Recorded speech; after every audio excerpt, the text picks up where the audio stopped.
안녕하세요. 건강문제 SS의 엘라입니다. 오늘은 항암 치료 중 환자분들이 가장 힘들어하시는 7가지 고통에 대해 알아볼게요.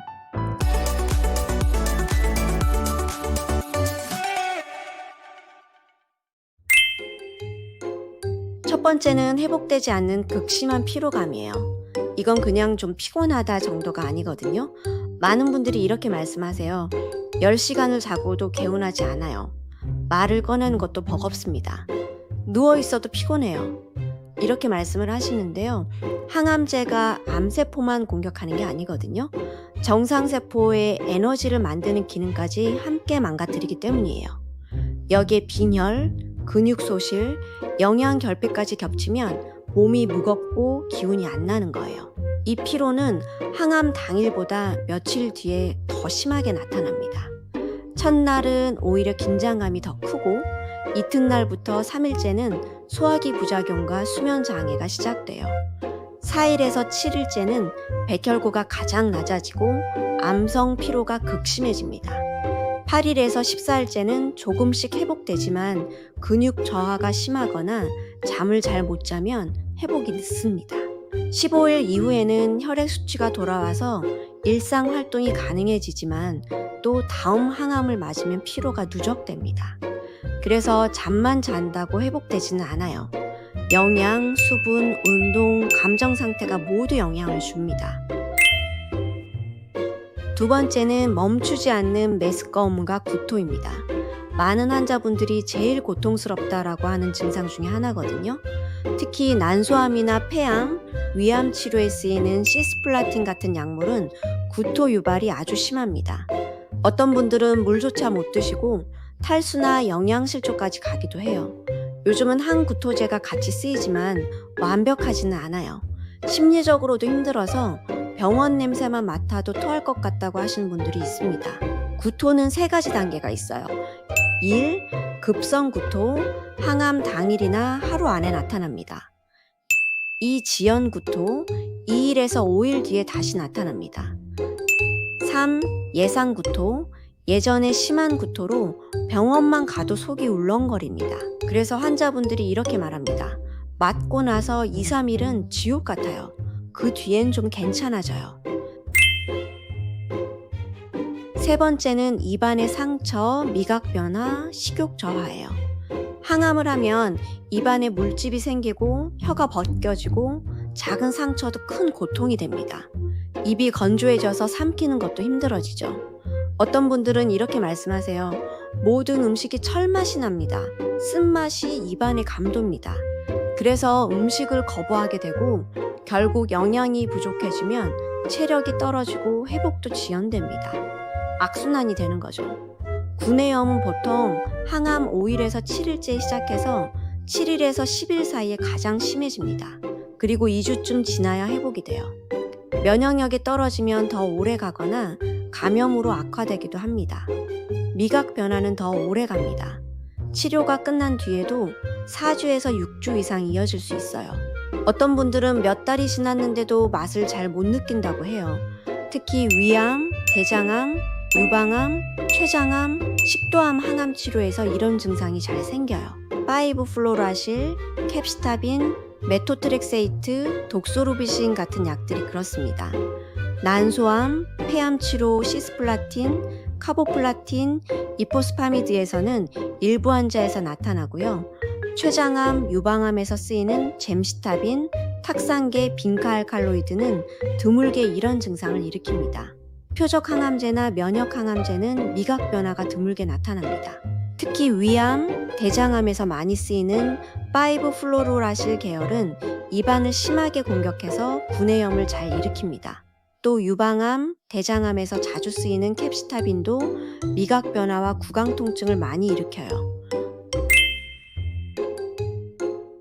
네 번째는 탈모와 외모 변화입니다. 머리카락, 눈썹, 속눈썹, 채모까지 빠질 수 있어요. 그래서 거울을 보고 충격을 받는 분들이 많아요. 여성 환자분들은 내 몸이 내 몸 같지 않다고 말씀하시죠. 자존감이 무너지고 외출조차 꺼려지고 우울감에 빠지기도 합니다. 하지만 모든 항암제에서 탈모가 생기는 건 아닙니다. 유방암, 난소암, 폐암, 위암 치료에 쓰이는 항암제는 탈모가 심합니다.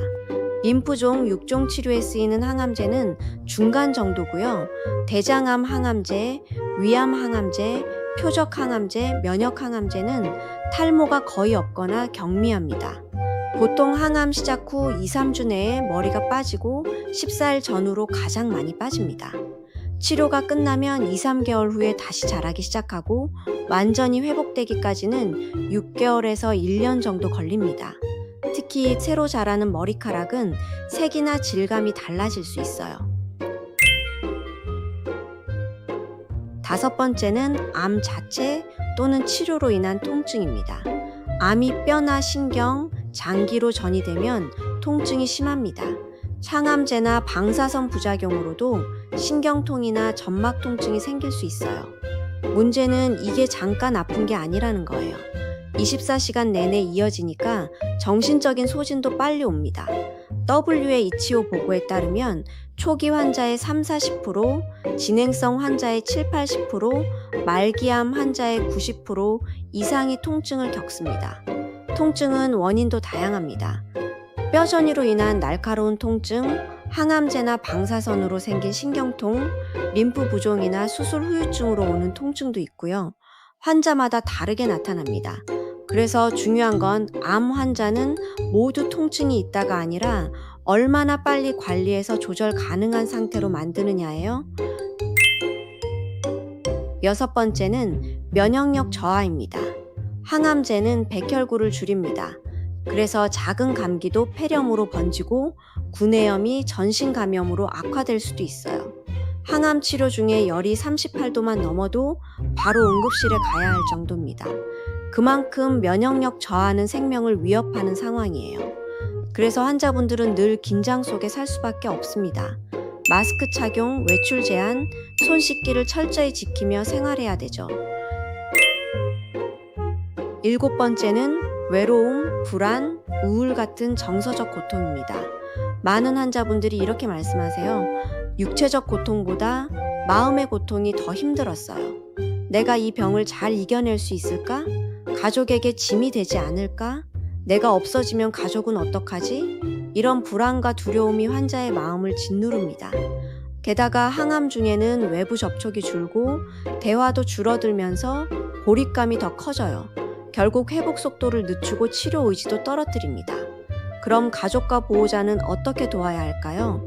피로가 심할 때는 억지로 움직이게 하지 말고 가볍게 스트레칭을 함께 해주세요. 구토와 미각 변화가 있을 때에는 냄새 없는 음식, 차가운 간식, 유기농 죽이나 스프가 도움이 됩니다. 탈모가 힘들다면 가발이나 두건을 함께 골라주세요. 통증이 심하다면 의사와 상의해서 진통제 조절을 해야 됩니다. 감염이 걱정된다면 집안 환경을 잘 정돈하고 위생을 철저히 관리해 주셔야 돼요. 환자분이 너무 힘들어 하실 때는 AHCC와 같은 면역 보조제가 도움이 될 수 있어요. 그리고 무엇보다 중요한 건 곁에 있어 주는 겁니다. 당신이 얼마나 잘 견디고 있는지 내가 잘 알아요. 이 말 한마디가 환자에게는 가장 큰 힘이 됩니다. 항암 치료 중 가장 힘든 7가지 고통에 대해 말씀드렸어요. 암 치료는 혼자만의 싸움이 아니라 가족과 함께 버티고 함께 회복하는 과정이라는 걸 기억하시면 좋겠습니다. 오늘 내용이 좀 도움이 되셨나요? 이런 영상 계속 받아보고 싶으시면 구독과 좋아요 잊지 마시고요. 더 궁금한 점 있으시면 댓글로 건강문제 SS 해주세요. 엘라였습니다.